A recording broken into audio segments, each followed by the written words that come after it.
Hello, everyone. I'm Lauren Hayward, a teaching faculty member here at Perimeter Institute, and I am so happy to welcome you back to Perimeter for a special summer lecture. Perimeter Institute was created to be a place where people ask big questions about the universe. Perimeter is just over 2 decades old, but people on this land have been asking big questions about the universe for thousands of years. Looking at the night sky and understanding our place in the cosmos is a human constant throughout the ages. Perimeter is situated on the traditional territory of the Anishinaabe, Haudenosaunee, and Neutral peoples. The Institute is located on the Haldeman Tract. We are thankful to those who preceded us, and we will strive to act responsibly and collaboratively to carry forward the quest for knowledge for the betterment of all. Now, for those watching our live webcast online, we hope you'll join the conversation. We are at Perimeter on Twitter, and Perimeter scientists are online to answer your questions. If you have a question for tonight's speaker, you can ask it with the hashtag PILive. That's hashtag PILIVE. Now, this week, Perimeter is proud to be hosting the 33rd Annual Strings Conference, which brings together the extended string theory community. The Institute is truly buzzing with 200 in-person attendees and many more joining virtually from around the world. And at this time, I would like to welcome one of the organizers of the Strings Conference, Sabrina Pastursky, a faculty member here at PI, who will introduce tonight's speaker.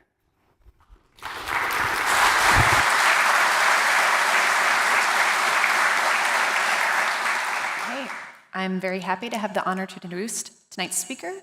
Juan Maldacena is one of the giants of the strings community and theoretical physics more generally. His proposal of the ADS-CFT correspondence was a groundbreaking discovery that has served as a catalyst for countless research endeavors over the past 25 years, attempting to understand the deep connections between gravity and quantum field theory. Born in Argentina, Professor Maldacena received his PhD from Princeton University and is currently the Carl P. Feinberg Professor at the Institute for Advanced Study. He's a member of the American Physical Society, the American Academy of Arts and Sciences, and the World Academy of Sciences. He's received many awards throughout his distinguished career, including being one of the inaugural laureates of the prestigious Breakthrough Prize in Fundamental Physics in 2012. Tonight, he will discuss ideas that arose from the study of quantum aspects of black holes, and will also delve into how wormholes are related to quantum entanglement. Join me in welcoming Juan Maldacena to the stage. Thank you very much.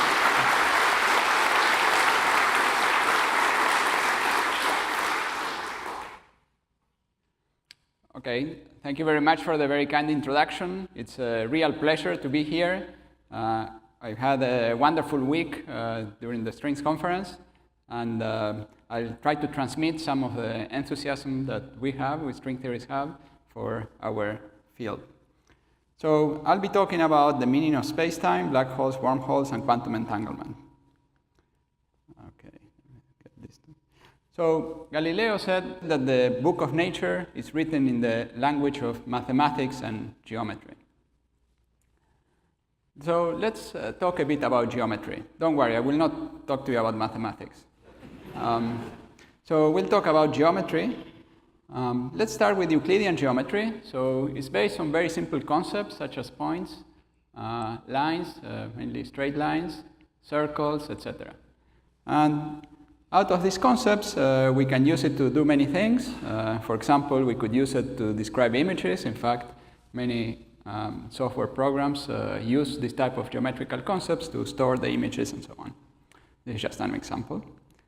Now, geometry arose from technological necessities of the time, like measuring fields, levying taxes, etc. The Greeks formalized and abstracted the rules of geometry, and they summarized them starting from some axioms. And they had a list of axioms, so Euclid had a list of axioms. And one of them was, for example, just to give you an example, that if you give 2 points, any 2 distinct points, then there is a unique line, unique straight line passing through them. Okay? That's, I guess, something we all think it's obvious. That's a starting point, and if you assume this, then you can prove many other things. Now, this process of formalizing geometry, these geometrical constructions, has continued to this day. And in fact, now we can imagine curved geometries and higher dimensional geometries and so on. And we have similar principles to describe all of these cases. Now, geometry is a very basic notion. It is possible even to find it in unexpected places. And so I'm going to give you an example of how we can find it even in children's games. So there is this game called Spotted that has many different cards with different images.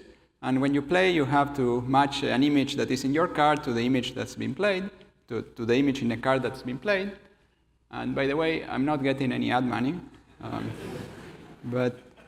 So, for example, these are the cards. And for example, you have these two different cards. And then you can find the image that is in common between these two cards. Can you find it? Yeah, there it is. So, for example, between these two other cards, there is also an image in common. Can you find it? Okay, good, good. You're getting good.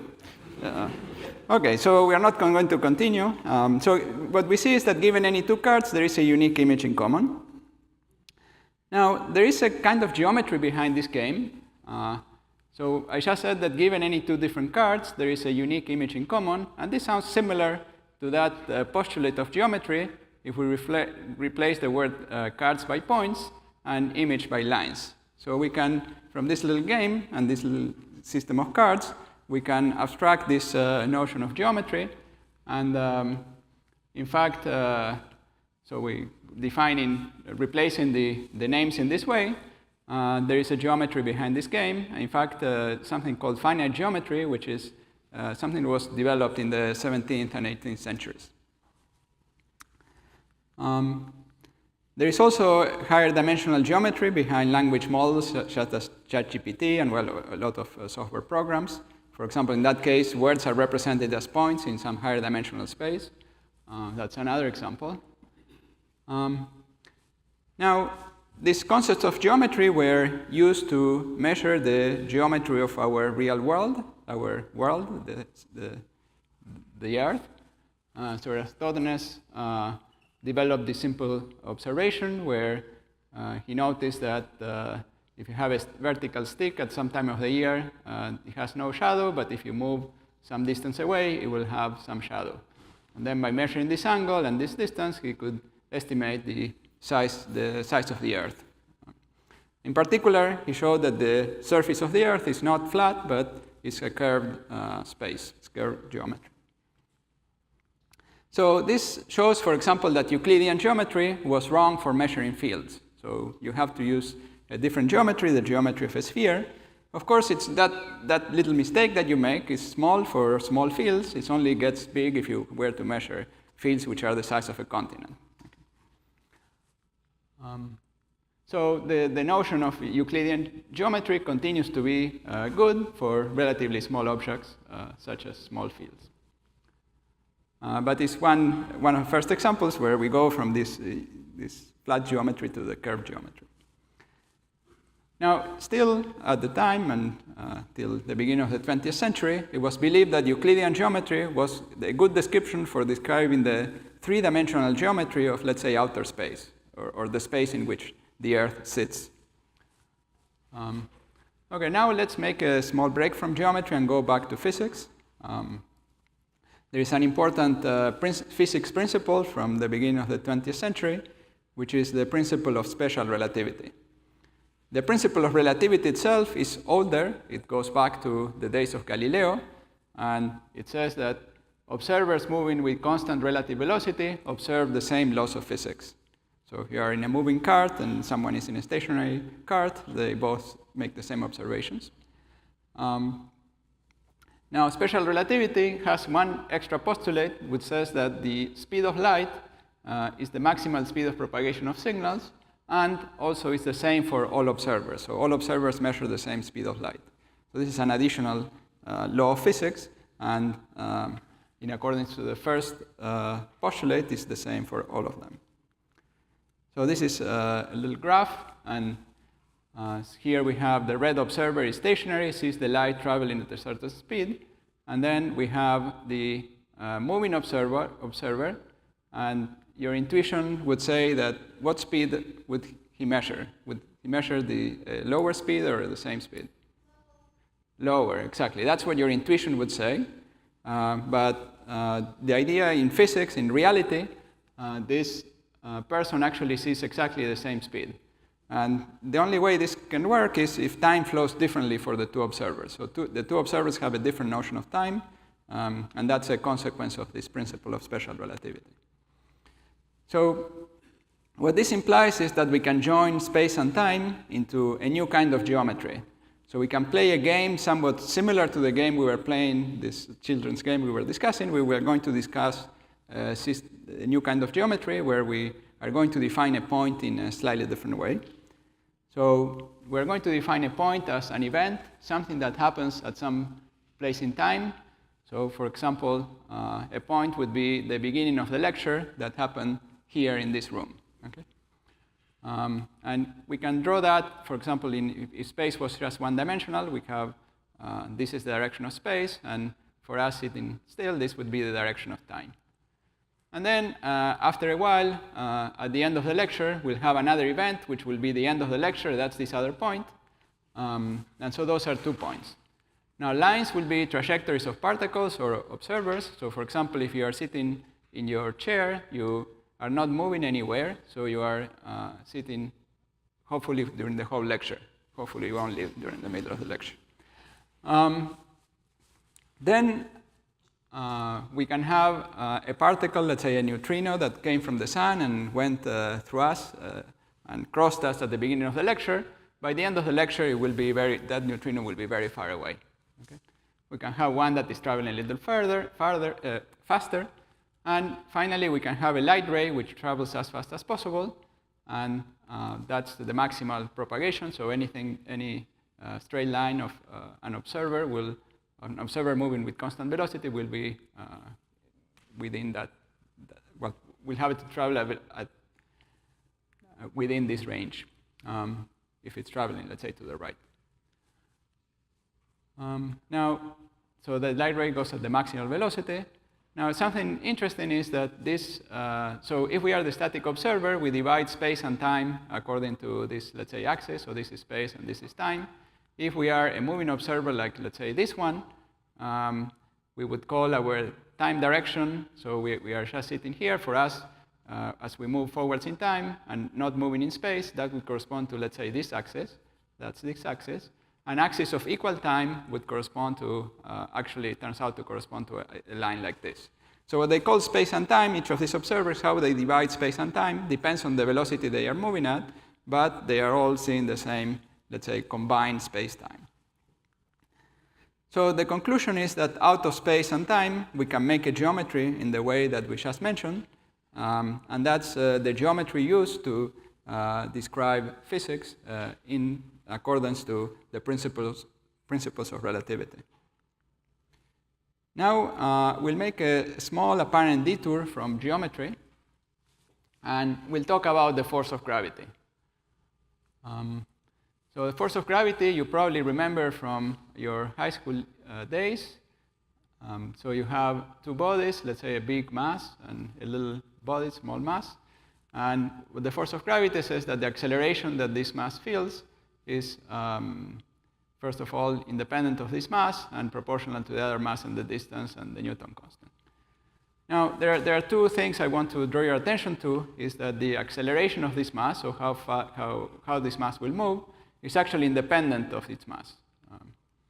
The second aspect is that the force is instantaneous, so that it only depends on where these masses are. So for example, if I were to move this mass if I suddenly move this mass, immediately this other mass will feel the force changing. Now, this is bad for relativity, so the Newton's law has to be changed so as to make it consistent with the principle that no information can travel faster than the speed of light. However, this first fact will be something that will be retained. In fact, that observation is something that Einstein called his happiest thought. And this is the idea that if you are falling freely in a gravitational field, your weight disappears. So in other words, the main effect of gravity disappears. So for example, if you are sitting in an elevator, you are standing in an elevator on top of, let's say, a scale, you will see your weight.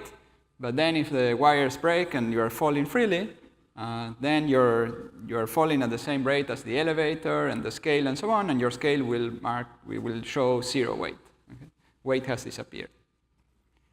Now, I don't recommend doing this experiment in an elevator, but I'm told that it's very, very fun to do this experiment in outer space. I haven't done it myself. But the astronaut and the spaceship are both falling in the gravitational field of the Earth, orbiting the Earth, and both moving in exactly the same way, and they feel the astronauts feel they are floating. Okay, so based on that observation, Einstein developed the idea of general relativity, and its general relativity is Einstein's theory of gravity. And the basic concept, the basic idea is that the geometry of space-time is not flat but is curved. And the idea is that if you are a particle moving freely, falling freely, that particle will move along that space-time along the shortest trajectory. So the analog of a straight line is the, in some sense, shortest trajectory. And then he had the idea that this curvature is produced by the presence of matter. So he had an equation which basically says that the curvature of space-time is proportional to the amount of matter that you have. So our conclusion is that so space-time is really described by this curved geometry. And again, as we said before, points are events, and straight lines are the trajectories of observers falling freely. And for our everyday experience, of course, that space-time is pretty close to flat space. Now, in some cases, you can really see very clearly the curvature of space-time. So this is an example where we are here at the Earth, and we are looking back at the universe, and this is called gravitational lensing. So here we have a cluster of galaxies, which is just a big mass that curves the space-time geometry. And then the light ray that comes from a galaxy that is even further away will follow the lines of, let's say, straight lines. And here we see that we have two straight lines that initially are moving apart from each other, and then they meet again. So that's something that could not happen in flat space, where two lines that are initially moving away from each other would continue moving away from each other. But here, they come back to the Earth, and in the Earth, we see two images of the same galaxy. So a very clear demonstration of the curvature of space-time. And it is somewhat, in some sense, similar in spirit to how Eratosthenes showed that the curvature of the Earth that the Earth was not flat by looking at the trajectories or the properties of light rays. Now, this theory makes one interesting prediction, which is the existence of gravity waves, which was detected a few years ago, and where researchers here at the Perimeter made interesting contributions to this discovery. Now, in addition, there were two very surprising predictions, black holes and the expansion of the universe. And I call them very surprising because Einstein himself didn't quite believe these predictions. So when people started talking about these things, he was so surprised. He said, "No, this can't be. You must be doing something wrong." In fact, there is this famous phrase, "Your math is great, but your physics is dismal." This is what Einstein told Lemaitre. And I like this phrase very much because that's sometimes what other physicists tell us string theorists. Now, we now have great observational evidence for both. We have this picture of a close-up of the black hole at the center of the Milky Way that I'm sure you've seen. Black hole is roughly there.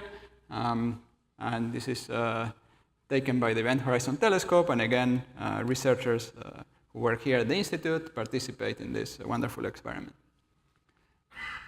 And we also have a lot of evidence of the expanding universe. I'm sure you've seen this picture. I won't explain it in detail. Only just to mention that we have a lot of evidence from the cosmic microwave background, of course, the whole history of the formation of galaxies and so on. And now we'll turn to a new topic. We'll make a slight change, and then we'll try to go back to gravity. And the new topic is the other revolution of the early 20th century, which was the development of quantum mechanics. So classical physics was changed in two ways. One was the development of special relativity, the relativity of time, and the discovery of space-time. And then the idea of the curved space-time or general relativity. And now we're going to discuss, say, a few words about quantum mechanics. I'm sure you've heard something about quantum mechanics before. And quantum mechanics is a new type of description of physical systems. That the main point is that it is intrinsically probabilistic. So things are not completely determined, but there is a certain probabilistic element. And then there are a few other properties of quantum mechanics, such as the uncertainty principle. There are some things you cannot know at the same time, like the position and momentum of a particle. And also there are other features, such as the so-called sum over paths, that sometimes if a particle can go either through one slit or another slit, there is a sense in which the particle goes through both slits, and then there is some interference effect, similar to a wave, for the probability of finding the particle at this point. Okay, but what's important, something that's important for us is that quantum mechanics explains many things. It explains chemistry, it explains atoms, it explains matter, etc. Now, it's a pretty weird explanation of matter, where atoms are mostly empty space. So the size of the nucleus is much, much smaller than the size of the atom. And in fact, it required a lot of work to explain simple, obvious things. So there are some things that we take for granted, but in this quantum mechanical description of atoms and matter are actually very interesting. In fact, the physical appearance of most substances are what we call emergent properties. So if we say, well, why is the screen white? And why is it's because of how it reflects the light, and perhaps we have my computer is shiny, so why is the computer shiny? Well, it has to do with particular properties of the arrangements of many atoms. And so they arise from a large number of quantum particles and their interactions, so many of these properties. So, for example, a mountain can appear very solid. Also, the water can appear very solid to the insect. The water would not appear solid to us. And in fact, the mountain also would not appear solid if you were a neutrino or a dark matter particle that can just pass through the whole mountain without interacting with anything. So in both cases, the mountain or the water consists mostly of empty space, and these solid properties that we take for granted come out of the interactions between these different particles. Now, so that's an important concept, this idea of emergence. And now we'll introduce yet another concept. So in the history of the 20th century, people put together the idea of quantum mechanics with the idea of special relativity, so the idea that signals can propagate at most with the speed of light, and this led to the modern description of particle physics, which is called quantum field theory. You could call it relativistic quantum mechanics. It describes the behavior of elementary particles, the interactions between elementary particles. So in this description, each light, for example, is described in terms of the quantum of light, which is a kind of particle, and it can be exchanged between charged particles, and that leads to the attraction between the charged particles. And in the same way that we can describe pictures using geometrical concepts, we can describe the evolution of particles in our universe by a set of lines that there are geometrical concepts which exist in space-time. So now this picture here is in space-time, and there are particles and their interactions. And this type of diagrams represent so that they can represent the propagation of these particles, and there is a way to calculate the probabilities for each of these diagrams. So quantum mechanics is probabilistic. And so there are formulas behind these pictures, which we can use to describe particle collisions, and it agrees very well with what we see in particle collisions. Okay, and in this way we can describe all the matter we see at the very fundamental level. We describe with this type of pictures. So particles moving in the space-time geometry. Now, there is an important question, which is whether we can include gravity. Can we finish the developments of the 20th century and put together general relativity with quantum mechanics? So we know nature is just one. It's not divided into gravity and electromagnetism or matter. This is just a division in our mind. Nature is just one. And we should have a way to describe quantum gravity, but we should have a consistent way of discussing general relativity together with quantum mechanics. Now, there are two approaches to this problem. And one is an approximate approach, which is similar to the quantum field theory approach. And it's an approach, as I'll review, works well for some problems, but not for others. And then there is a more precise approach, and it's what we would call a full quantum theory of gravity. And I will start with the approximate approach.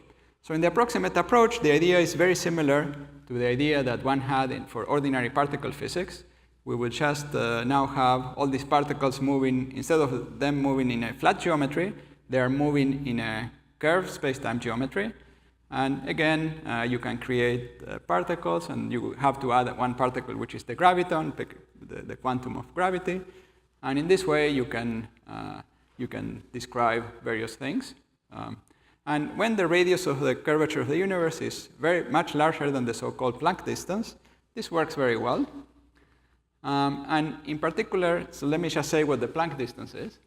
So Planck distance is a combination of the various fundamental constants of nature, G Newton, H bar, and C. So these are basic constants, and out of them we can make a quantity which has dimensions of length. And Planck made this combination when he discovered the Planck constant.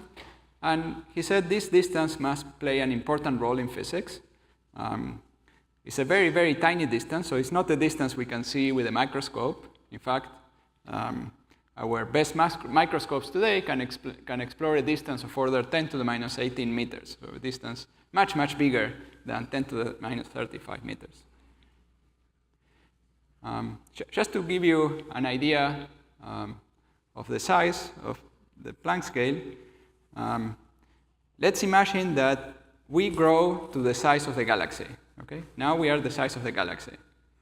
The minimal size we can see today with our accelerators would be our size. Okay? So it's a big difference.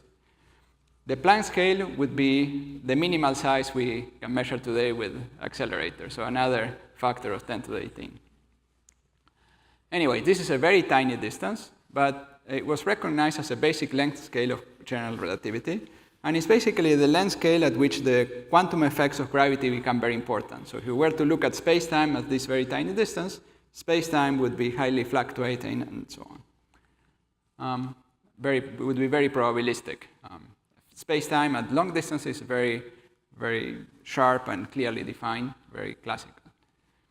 So this approximation, this simple approximation to quantum gravity is good enough for most circumstances of daily life. In fact, it's also good enough for almost all places in our universe.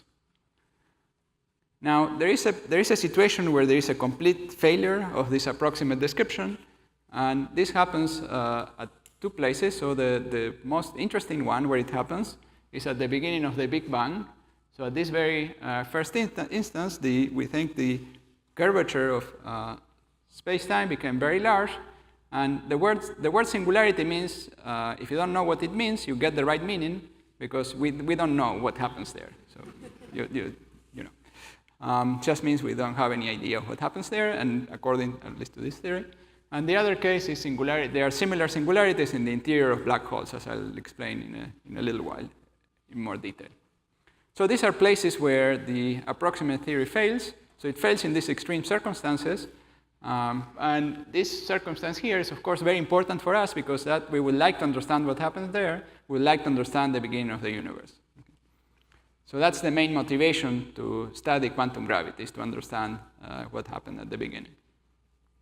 So for that, we need a full theory of quantum gravity, the full theory. But before we start talking about the full theory, let me continue. We'll come back to the full theory later, but let me discuss some important successes of the approximate approach. So now we go back, take a step back again, and we'll discuss in more detail some important successes of that approximate approach.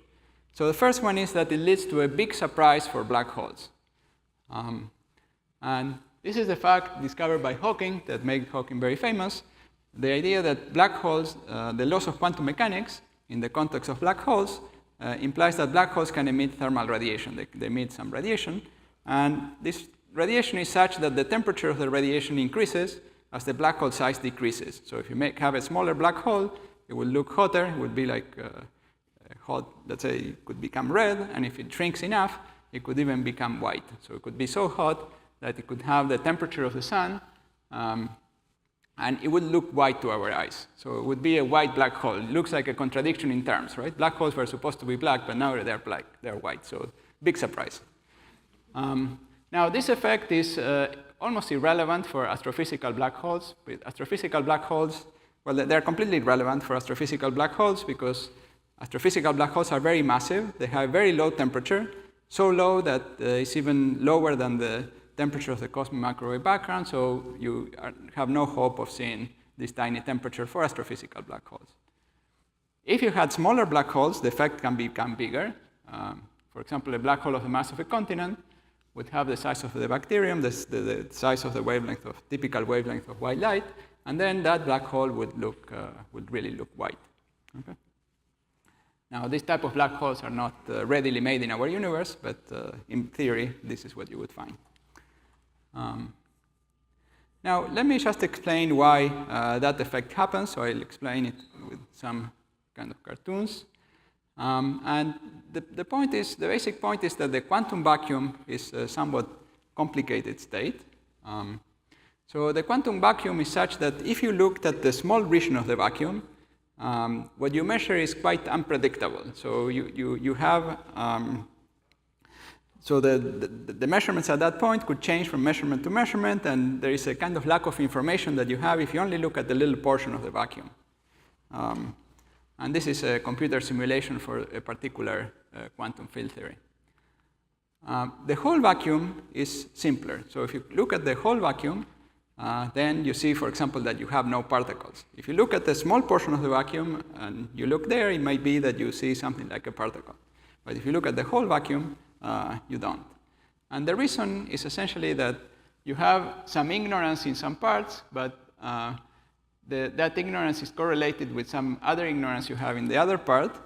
If you look only at the other part, but if you look at the whole, you have a complete picture which produces a more predictable and precise state.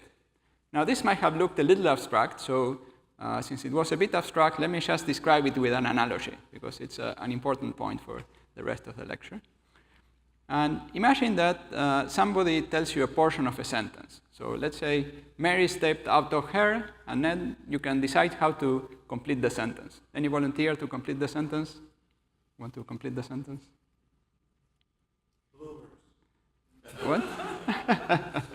Good, so that's one possibility. Okay, so you can complete, and we'll all perhaps come with different ways of completing this sentence. And so we have a certain lack of information of what the sentence is. There are many possibilities for what lies outside the sentence. So we cannot say what the sentence means. It doesn't have a definite meaning, definite, clear, crisp meaning. Now, we know it involves Mary, but we don't know the full meaning. It could end in different ways.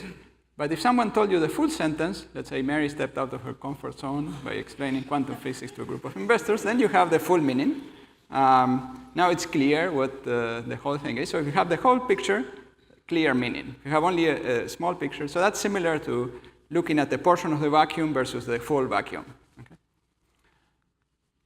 Okay, so in that case, you get a well-formed sentence. You have a portion, we lack some information.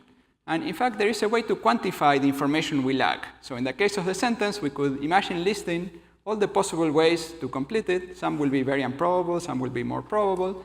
And we can quantify, there is a well-defined way to quantify the entropy or the lack of information that we have.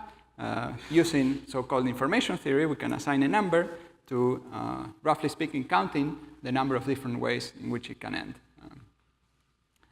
So I said the vacuum is then in this analogy like a well-formed sentence. So now let's return back to black holes. And so this is a picture of the space-time geometry around the black hole. Remember, roughly time is roughly like this, and space is roughly like horizontally. Exactly what you call space and time depend on how you are moving, but roughly speaking is that. So each point here is an event that happens in a space-time. Light rays are moving at 45 degrees. And this region here is the outside of the black hole. And if you are here, it's the region that looks like flat space far away. So you have a light ray that is coming out. It will go out like this. So here, this direction, you can think of it as the direction that comes out of the black hole. So, and then there is, if you are at some event here and you shoot a light ray going outwards, that light ray will go up, but then eventually it will collapse into a singularity. So we have here a singularity in the future. So this is a bit like a big crunch. So the interior of a black hole looks like a big crunch geometry where the universe collapses at some finite time. So if you're traveling here as an observer, you find that your universe collapses and you die when you get to the singularity. So I'm sorry, that's what general relativity says. Okay, so and not only do you die, but there is no way to escape from this according to general relativity. What was the question?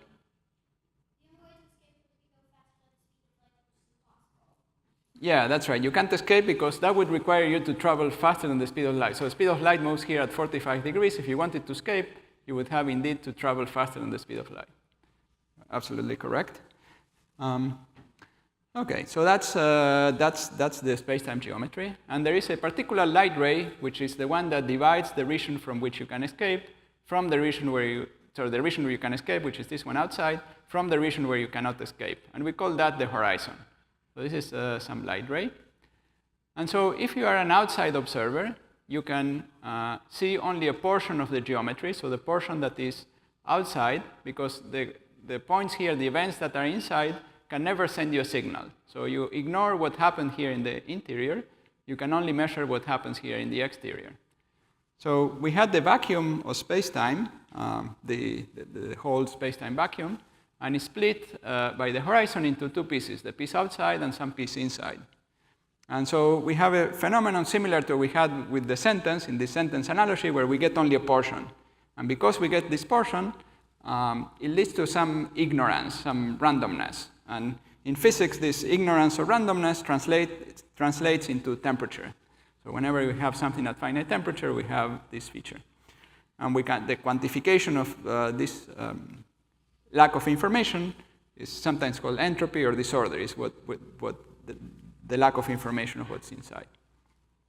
Now, from the black hole, we can calculate this entropy or amount of disorder using the laws of thermodynamics. So Hawking gave us the formula for the temperature of the black hole as a function of its mass or its energy. And then we use the laws of thermodynamics, and we can get an entropy. And it turns out that the entropy has a very simple formula, which is just the area of this horizon. So this is like a sphere. It's the trajectory of those light rays. And it's the area, so the area has some dimensions of length, and divided by that Planck length, the same quantity that Planck had originally thought that it might play an important role, here indeed plays an important role and appears in this formula. Of course, since this distance is very tiny, for if you have a macroscopic area, this is a huge, huge, huge entropy. In fact, if you were to calculate the entropy of the universe, most of the entropy of the universe comes from the entropy of the big black holes at the center of galaxies. That is more important than any other entropy.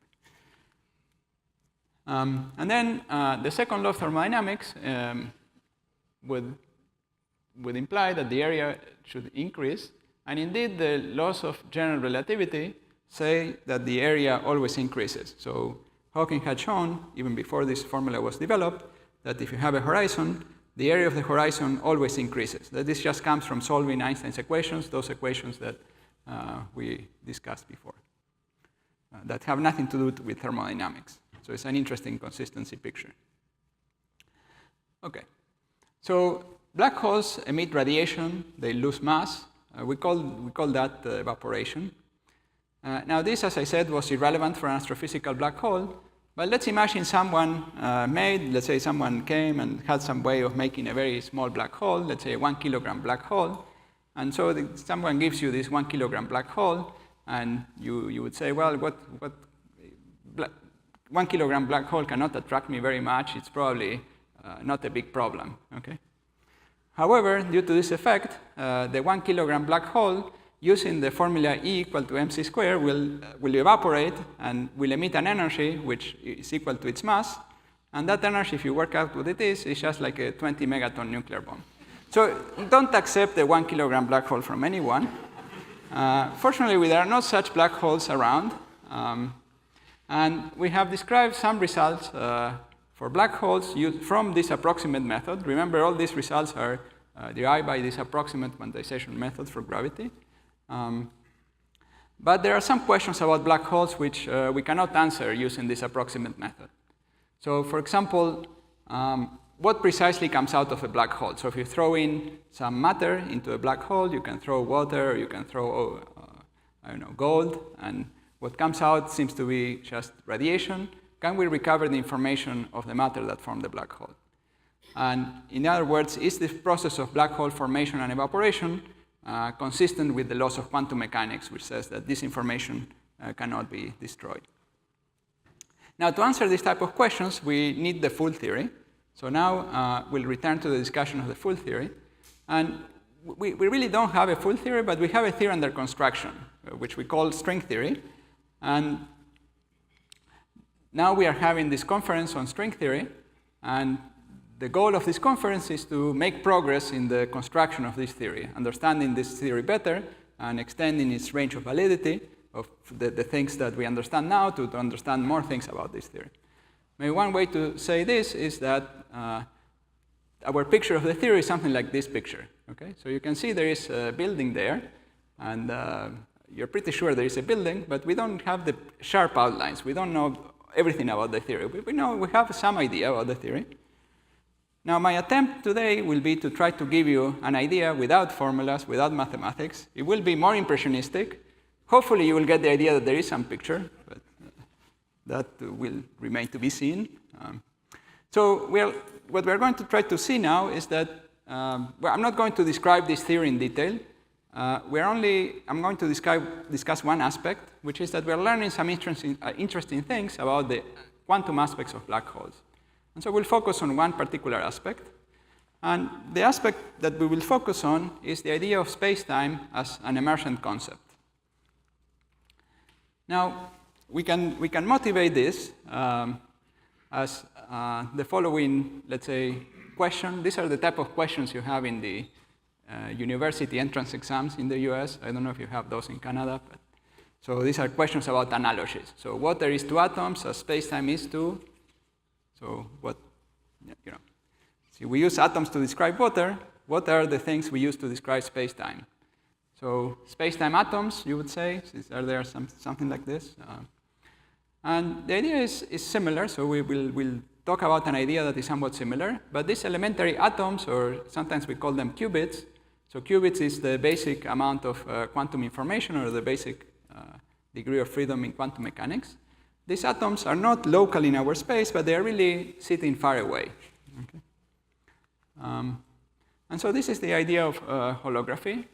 And the idea is that, so we understand this in some special cases. So some universes with a constant negative curvature. And in these universes, they have, in some sense, some boundary, some region very far away. And in these universes, we can describe everything that is happening in the interior in terms of some qubits, some quantum degrees of freedom that live on the boundary. And these degrees of freedom are interacting a lot with each other, but they don't have any gravity. So gravity only exists in the interior. This is a kind of little picture for this. So the idea is that we have two separate descriptions, two different descriptions. One is we could have a particle moving in the interior. So in these spacetimes, there is a kind of gravitational potential well that keeps particles moving in the interior. Then you have other particles that this funny motion that is represented here tries to give you the idea that these particles are strongly interacting with each other. Now you can ask, well, how you would describe a black hole in this way? So in these spacetimes, you could imagine that you have a black hole in the interior. And the idea is the black hole would correspond to a large number of particles that are strongly interacting and live at the boundary. Okay? And the temperature and entropy of the black hole would come from the temperature and entropy of these particles that live at the boundary. So the idea of this description is that the theory on the boundary obeys the rules of quantum mechanics, and so therefore, so does the black hole in the interior. And then the black holes are consistent with quantum mechanics. But for that, you need to accept this holographic conjecture that space-time and the boundary theory are related in this way. So we'll come to the discussion of emergent geometry. So in this description, geometry is emergent in the following sense.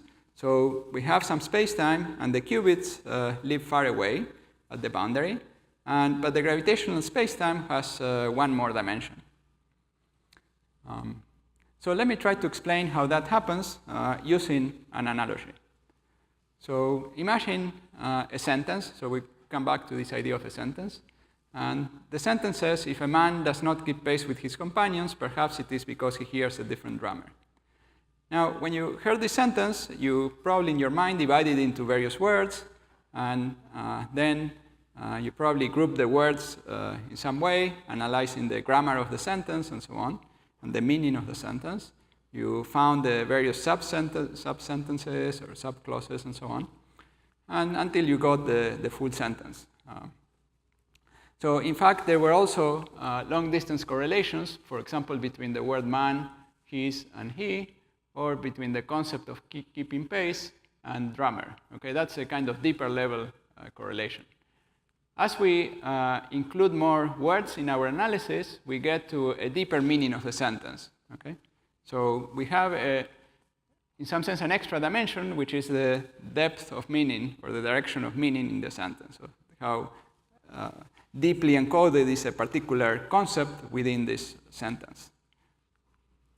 So in this analogy, the idea is that the state of the quantum system is analogous to a very long sentence that lives at the boundary.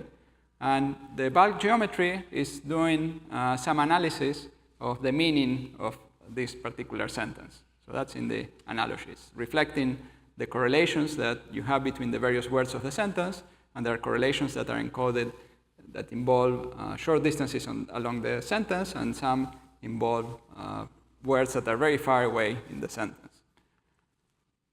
And for example, particles in the space-time could be particular words that are either repeated or have some correlated meaning in the sentence. And a bulk observer, so someone who lives in this bulk, is a bit like a character in a novel whose text is living at the boundary. Okay? So someone who lives in this space-time, that's what it would be. He's also some kind of emergent concept or emergent object in this description. And it's interacting with other emergent concepts and so on. So perhaps a slightly more accurate way to describe this is that the boundary is a superposition of many possible sentences. That has to do with the quantum mechanical aspect that involves probabilities. And the bulk space-time represents those statistical correlations. Now, you can ask, what is a black hole in the space-time? So let's make an analogy for that. So we go back to the sentence. And now we change some words. So here we change the word his to its, and he to she, and so on, and we change these words. And once we change this word, we lose the full meaning of the sentence, of the original sentence. We keep somehow a little bit some of the meaning, but not we lose the meaning at a certain depth. So beyond that depth, we have a kind of horizon. We don't know what this speaker is talking about. Okay? And then if we continue changing words, then this horizon of meaning gets closer to the individual words, and the sentence makes less sense. Okay? And that growth of ignorance has to do with it's represented in the bulk as the area growth. Okay? And we could imagine the situation where we completely change all the letters in the sentence. Now the black hole grows as much as it can grow, and we just don't know we don't know anything. There is no information in this sentence, apparently. And now imagine that the changes in the sentence came from a reversible process. So for example, an encryption algorithm. So in that case, it is possible to reverse the process and recover the original sentence. So that the laws of physics at the boundary change the state at the boundary, similar to changing the sentence, and it's analogous to an encryption process in the sense that it is reversible. And so we can, in principle, undo the formation of the black hole and recover the information. So that's what it would mean to recover the information. Okay, now let me go back and discuss again this idea of portions of a sentence. So if I show you again this sentence, Mary, little lamb, you might have different guesses for what the block word might mean. So there is one that probably you first thought about, but there could be many other ones. So Mary sold the little lamb, Mary killed the little lamb. Okay, that would be a cruel Mary, but maybe she was hungry, I don't know. So you're missing part of the meaning. And so in the same way, we can consider this very long sentence that lives at the boundary, or this very long, very complex quantum state that lives at the boundary, and block off a portion. So you decide not to look at that portion. And when you do not look at that portion, you have some ignorance, and there is an interesting formula characterizing the ignorance that you have, in this case of the quantum systems that give rise to geometry. And this formula says that the ignorance that you have is proportional to the area of a minimal area surface. So you consider a surface that ends at the tips of the region you blocked, and you can let it move, so it can be anywhere, but you find the surface that has the maximal area. And we're in a curved geometry, so if we were in a flat geometry, the surface with the minimal area, would be a straight line. But in the curved geometry, in this particular curved geometry, the minimal area is this surface, so that's the one that has least number of angels and demons, and you can calculate this minimal area. And you divide by L Planck, the Planck length in the interior, and that gives you the entropy. So it's very similar to the formula for black hole entropy, except that we're not talking about the horizon, we're talking about this minimal area. And this is was a very important formula because it related a geometric concept like area to a quantum information concept as this entropy, or amount of information of a blocked region. Now, we can also ask whether we can recover a portion of the bulk if we miss, what we can recover about the bulk if we miss a portion of the boundary. And then the idea is that if you're missing this portion of the boundary, you will miss also this portion of the bulk spacetime.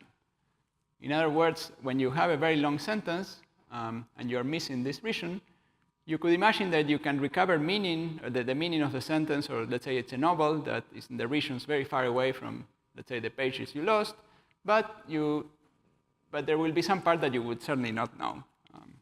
And depending on the structure of the novel, you might or might not figure out what's going on, but you certainly will miss something. And so the part of the meaning of the novel that you missed would be this region inside. So that's the analogy. So this idea that the bulk is encoded in the boundary is encoded in a boundary in a way that also similar to how quantum information can be stored in a quantum computer. So in order to remove errors in quantum computers, you store information also in some kind of distributed way, where information is encoded in correlations between different degrees of freedom.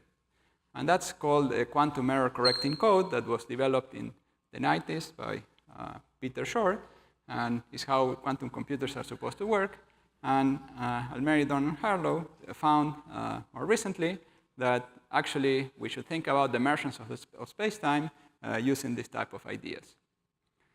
So all these developments have shown that space-time emerges in some way from quantum entanglement, or in other words, that space-time emerges from correlations in this quantum system.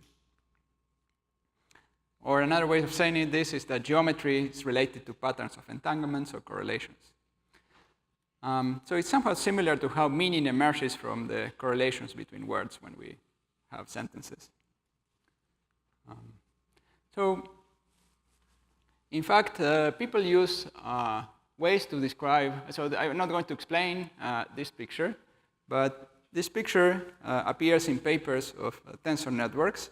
And so this is some way to encode quantum correlations in a system. And Guilford Vidal was one of the developers of these ideas. He was here at the Perimeter Institute, and I think he recently left and worked in artificial intelligence.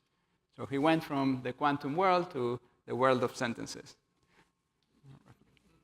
But what you can see is that the pictures are kind of a similar structure. So this analogy is actually conceptually, well, it's kind of vague, but it has some sense. Now, let me make a comment. So this idea that the space-time can be emergent from quantum degrees of freedom implies in principle that you could make a little quantum, if you have a quantum system and you can manipulate it as much as you wish, then you could make a little tiny small universe that is governed by Einstein's equations. So just to make the tiniest universe we can imagine that is governed by Einstein's equations, we would need about 10,000 qubits. Okay? So quantum computers today have about 50, 100. So there is some way to go. But, well, maybe we'll get there sometime. In contrast, our big universe, the universe we live in, we think we would need of order 10 to the 120 qubits. And in addition, our universe is expanding, and we don't really know how to describe it using these methods. So now I'm going to discuss an interesting case of the relationship between entanglement and geometry. It's a little more dramatic case of how geometry can emerge from entanglement. And this is just going back to a funny feature of the simplest black hole solution. And it is the fact that the simplest solution of vacuum Einstein equations describes actually two black holes. So these are two black holes that are very far away, but they are sharing a single interior. So in some sense, there is a geometry which at some moment in time looks a bit like this. So they are far away, so this is the far away distance, but they are really connected through the interior. Now, the interior is time dependent, so the distance between the two through the interior changes. And let's say at time equal to 0 is like this, and then as time progresses, it becomes thinner and more distant in such a way that if you were a traveler trying to go from one side to the other, you wouldn't be able to go. You will fall into the black hole. You will get crashed at the black hole singularity, and you will not be able to traverse this wormhole. But the space-time that it describes has these connections. And the interpretation is that this geometry corresponds to two entangled black holes. So each black hole has some entropy, some degrees of freedom, some qubits. That if you look at one of them, they are thermal, they have some randomness. But if you look at two of them together, that randomness is correlated in such a way as to make a pure coherent whole. And that pure coherent whole gives rise to a geometry which is connected through the interior. So let me give you another analogy for this connection through the interior. So let's imagine we have two sentences. So we have the same sentence we had before, and now we have the same sentence here in the bottom. It's the same sentence, but in Spanish. Okay? And so if you analyze these sentences, the words are quite different. So the grouping of letters is different. But if you start analyzing it, you get to a point where the two sentences have the same common meaning. So you would have this region of the geometry is doing the analysis of the English sentence, and this region of the geometry is giving the analysis of the Spanish sentence. And at some point, you get to the meaning of the sentence, which is common to both cases. So this is a bit like analogous to that wormhole. So they have this common meaning. Now, there's a small variation of this process where you bring the two black holes closer together, and you allow some simple form of interaction between them.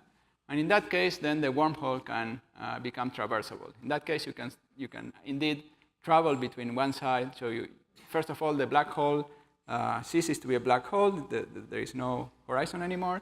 And then you can go through this wormhole. I won't explain all the details. But in quantum mechanics, this process of allowing some interaction and then you going through the wormhole is related to quantum teleportation. So let me, what time am I supposed to end? Okay, well,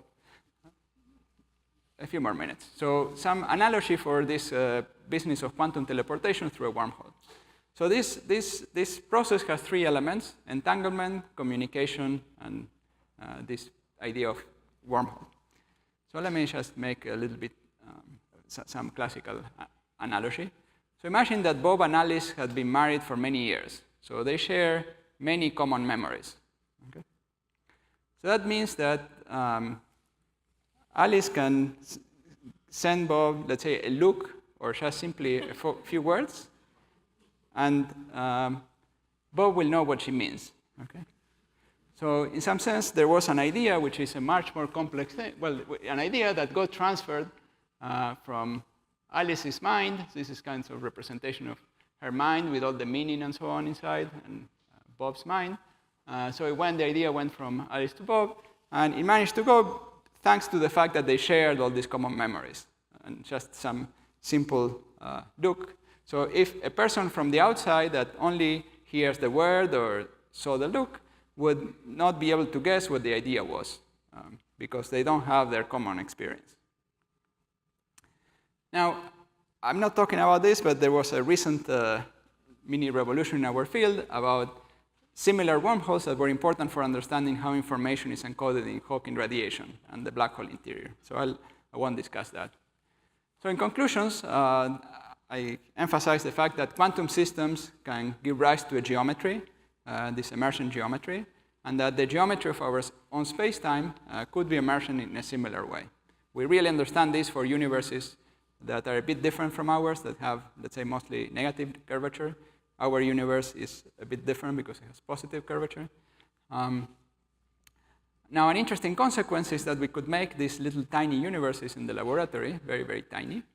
And in the future, we hope that this will lead to an understanding of the singularity inside of black holes. We don't have that yet. And after understanding that singularity inside the black holes, which has to do with the big crunch, hopefully we'll then understand the singularity at the beginning of the universe, which is really the biggest question in our field and the thing that really drives us forward to keep investigating this theory further to understand how the universe really began. And with that beginning, we just end. Thank you.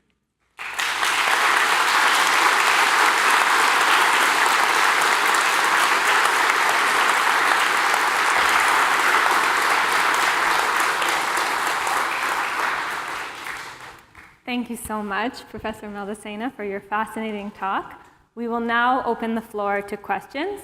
So for those here in person, there's a microphone set up in the stairs to the audience's right. We'll ask that you limit yourself to just one question relevant to the talk, just to ensure that everyone has a chance to ask their question. So please form a line here. We have someone already. Please go ahead. Thank you, Professor, for your whirlwind tour of the recent developments in quantum mechanics. I have one 10-part question. No, but so as a string theorist, you're obviously partial to a unification of quantum mechanics and general relativity, unification based on string theory. But what are other leading candidates for unification of these two understandings that are not based on string theory? Yes. Well, I mean, the question is the idea that quantum mechanics and quantum mechanics and general relativity should be put together is very old. People had various approaches. String theory, I think, is the one that is further along. But there are ideas, for example, of triangulating your space-time and then integrating over all, or summing over all possible ways of doing that, defining a quantum theory in that way. There is something called loop quantum gravity. There are various other ideas that capture some aspects of this story. But I would say that if you want to get to the point where you really derive Einstein's equations and a continuum geometry, just to, string theory is the only one that can do that. Yeah.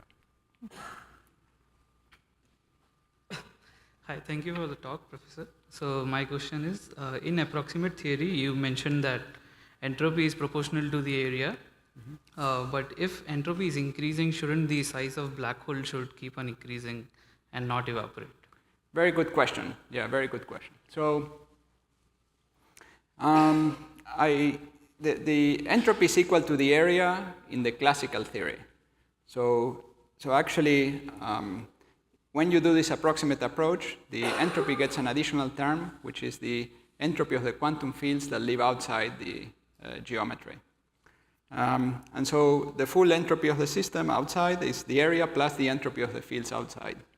Now, when the black hole evaporates, the black hole becomes smaller, the area becomes smaller, but there is Hawking radiation. And because Hawking radiation is thermal, the entropy outside has also increased.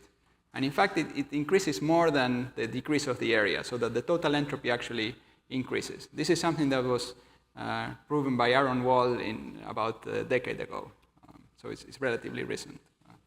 Yeah, sure.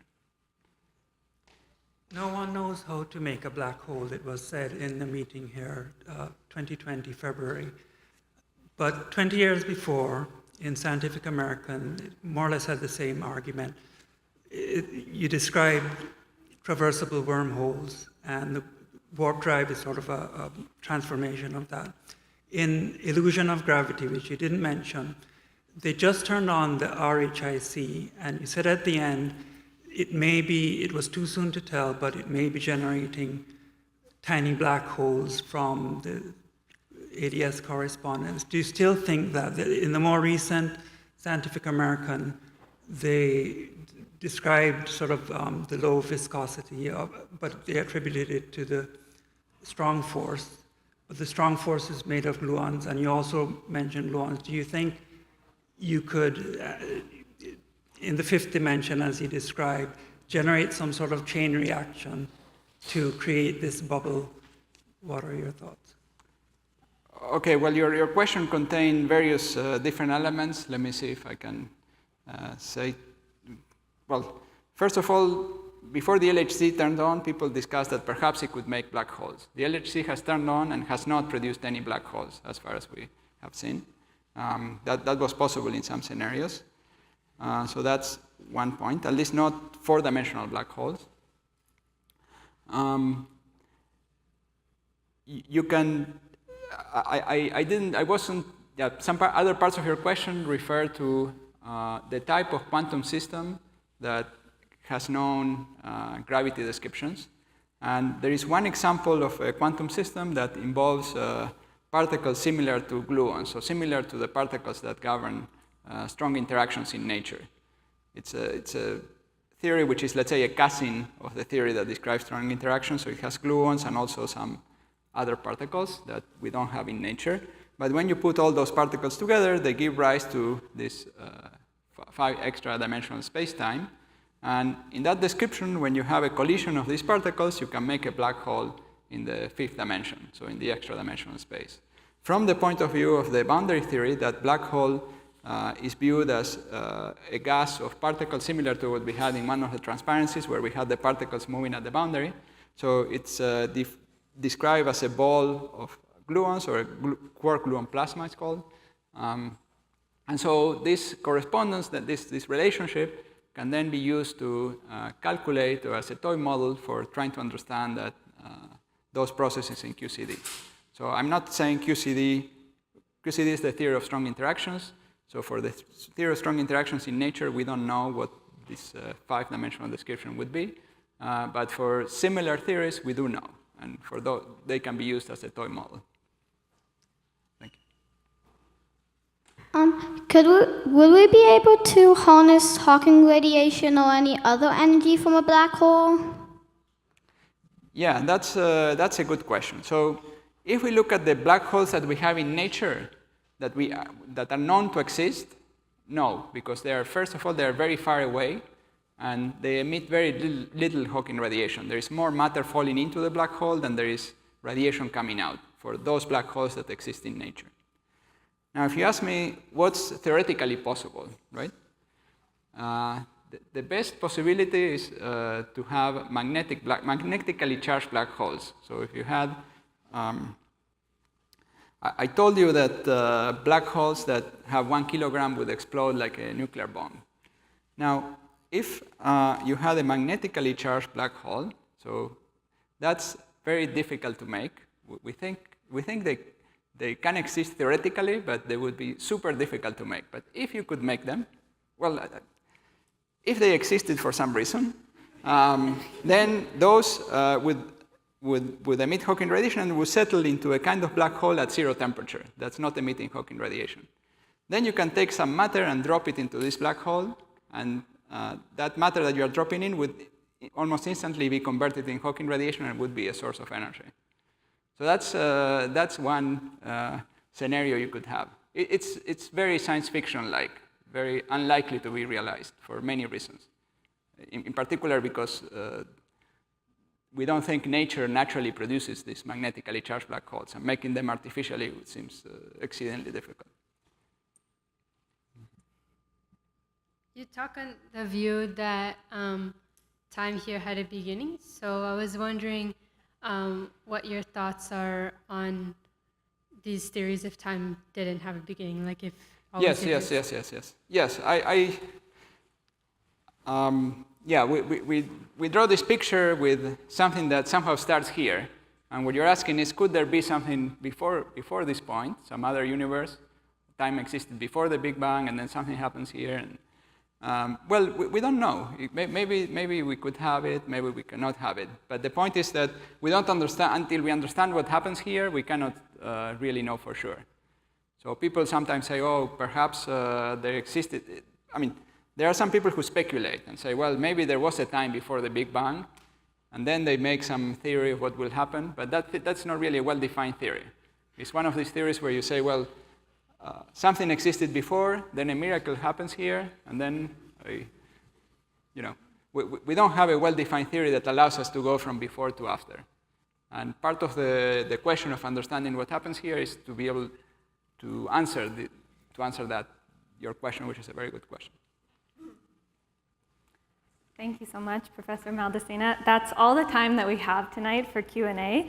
So I want to thank everyone for joining us, both here at Perimeter and online.